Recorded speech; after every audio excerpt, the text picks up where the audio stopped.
Trias UKS. 1. Pendidikan kesehatan. 2. Pelayanan kesehatan. Trias UKS. 1. Pendidikan kesehatan. 2. Pelayanan kesehatan. Assalamualaikum, nama aku Fatima. Jadi, pada pembuatan video kali ini, aku akan membuat video tentang struktur organisasi untuk memenuhi UTS mata kuliah manajemen pendidikan jasmani. Kata siapa? Anak olahraga nggak ada kuliah teori. Kata siapa? Anak olahraga cuma membutuhkan otot. Kata siapa? Buktinya ada mata kuliah manajemen pendidikan jasmani. Nah, dosen Profesor Dr. Muhammad Asmawi, MPD, dengan Rizky Nurulha, MPD, atau biasa dipanggil Kak Zoya. Jangan di skip ya, aku bakal ngejelasin tentang struktur organisasi. Let's go!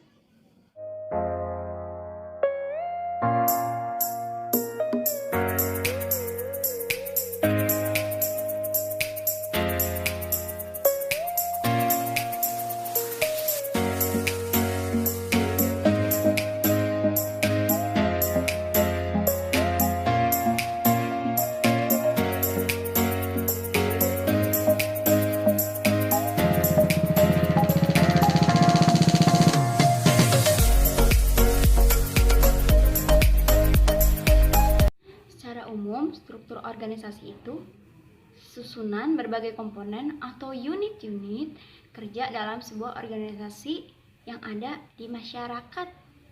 Dengan adanya suatu struktur organisasi ini, kita dapat melihat pembagian kerja dan bagaimana fungsi atau kegiatan dengan cara berkoordinasi dengan baik.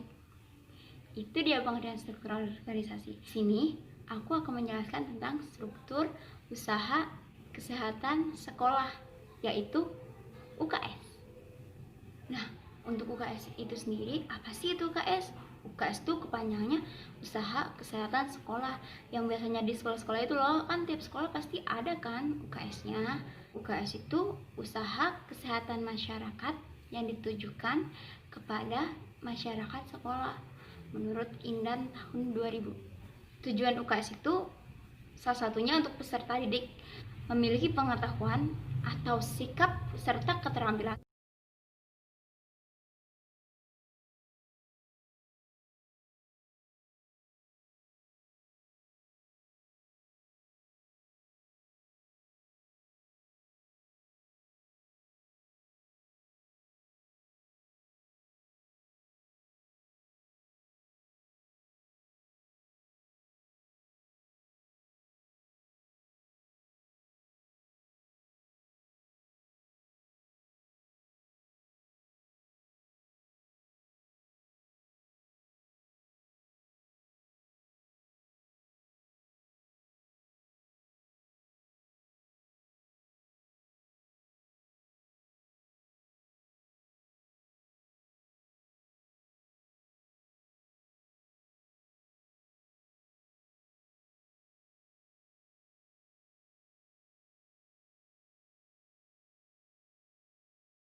tugas pembina.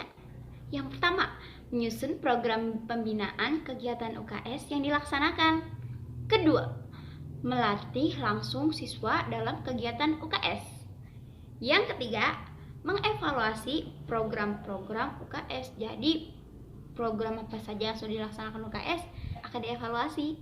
Yang keempat, menyusun laporan pelaksanaan kegiatan UKS yang telah dilakukan. Ketua.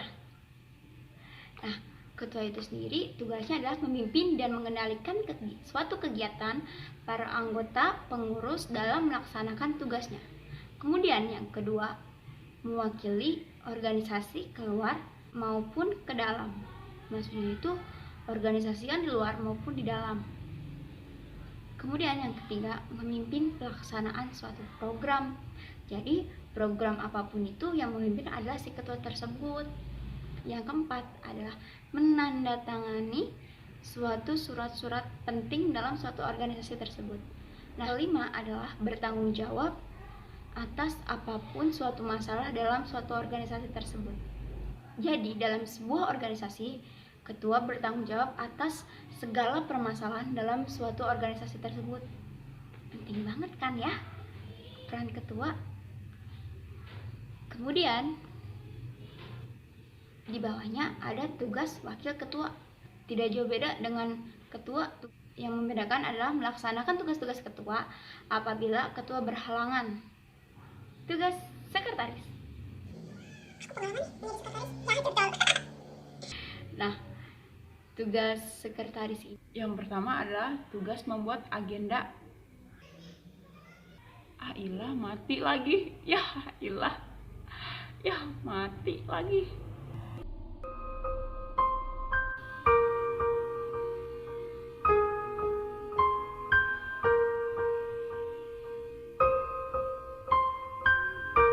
Nah, tugas sekretaris ini sendiri yaitu pertama, membuat agenda organisasi, kemudian membantu ketua dalam pembuatan rencana kerja.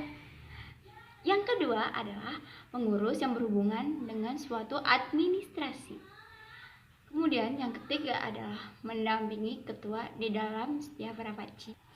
Mendampingi. Kemudian yang keempat adalah membuat konsep atau rancangan kegiatan yang penting dan melakukan kerjasama dengan organisasi lain yang di luar sekolah. Nah, ini nih yang sensi nih. Apa coba? Nah, benar, bendahara. Nah, tugas bendahara ini yang pertama adalah mengelola keuangan dalam tubuh suatu organisasi. Jadi, uang masuk keluar, uang yang dipakai atau uang yang didapat misal dari pengajuan dana atau apapun, yang mengurusi adalah bendahara. Kemudian yang kedua adalah membuat anggaran dana tambahan untuk keuangan organisasi sendiri. Nah, kemudian membuat anggaran dana bagi setiap suatu kegiatan. Kemudian yang terakhir adalah mencatat uang pemasukan ataupun pengeluaran pada setiap kegiatan. Nah, buat kalian nih yang sering ikutan organisasi, tapi ketika disuruh beli suatu barang, kalian tidak minta nota sama toko tersebut. Jangan lupa ya, minta, karena ini merupakan tanggung jawab untuk bendahara untuk pembuatan LPJ. Oke?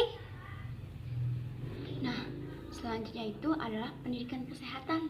Pasti tujuannya untuk pendidikan kesehatan tersebut yang pertama, pemberian pengetahuan dan keterampilan tentang prinsip-prinsip hidup sehat.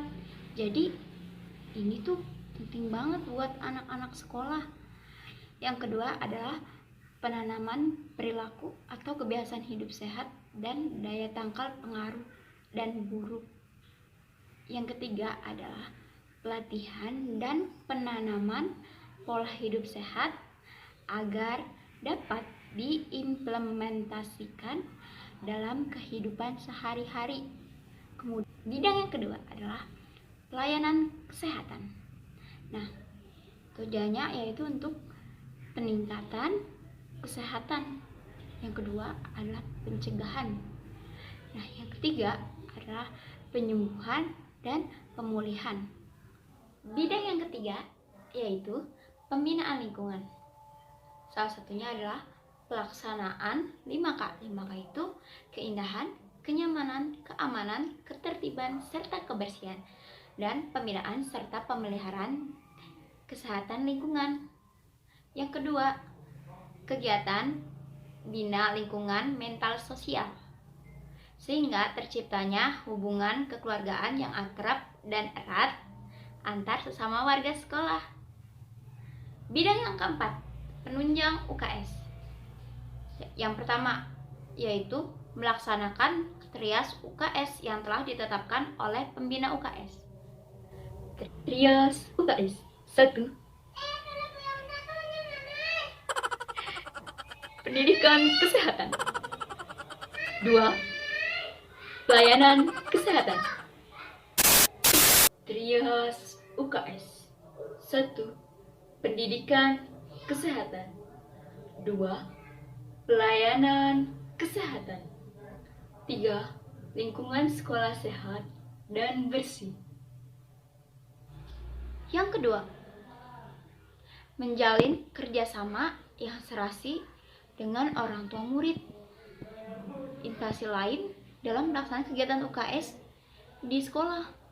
Yang ketiga, mengadakan penilaian atau evaluasi, menyusun dan menyampaikan laporan tengah tahunan kepada UKS kecamatan sesuai dengan tembusan kepada instansi. Bagi kalian yang udah nonton video-videoku sebelumnya, makasih banyak. Dan buat kalian yang udah nonton, tinggalin jejak ya. Jangan lupa like, comment, subscribe,